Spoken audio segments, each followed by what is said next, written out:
This is NASA's Space Power Facility near Cleveland, Ohio, and it is the world's biggest vacuum chamber. It's used to test spacecraft in the conditions of outer space, and it does that by pumping out the 30 tons of air in this chamber until there are about 2 grams left.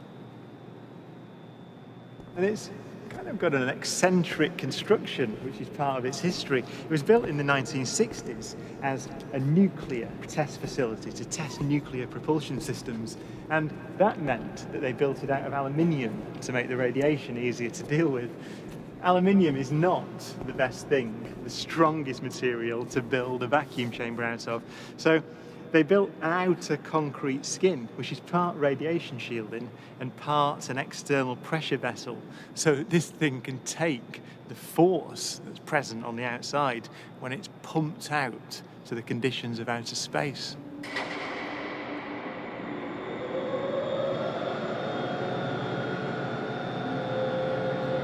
Galileo's experiment was simple. He took a heavy object and a light one and dropped them at the same time to see which fell fastest.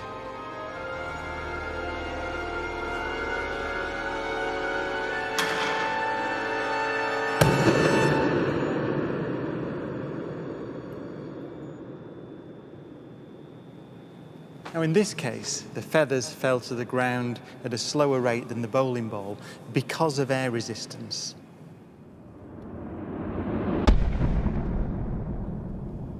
So in order to see the true nature of gravity, we have to remove the air.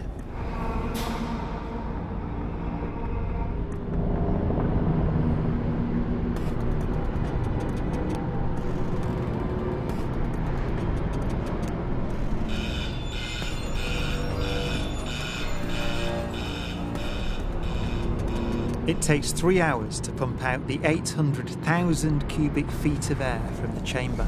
Okay, we dropped 2 millitorr in the last 30 minutes.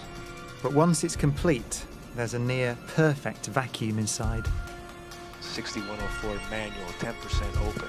Station 1, go for drop. PCV 30-1, pressure set point at 240 psi. We are go for drop.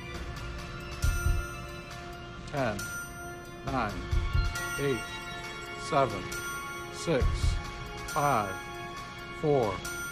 Cameras on. 2, 1. Release.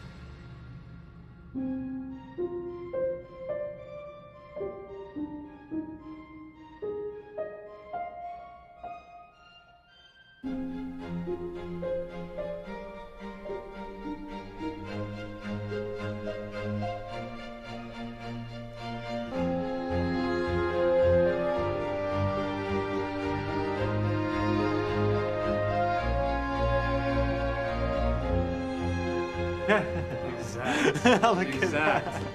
They came down exactly the same. Wow. Look. Watch right there. Look at how they hit right there.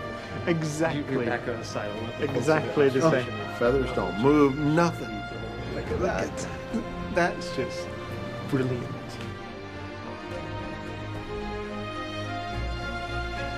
Isaac Newton would say that the ball and the feather fall because there's a force pulling them down.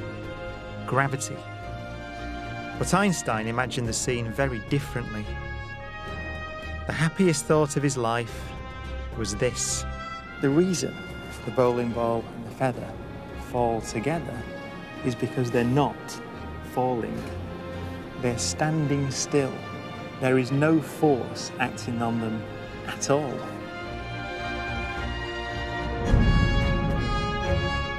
He reasoned that if you couldn't see the background, there'd be no way of knowing that the ball and the feathers were being accelerated towards the Earth. So he concluded they weren't.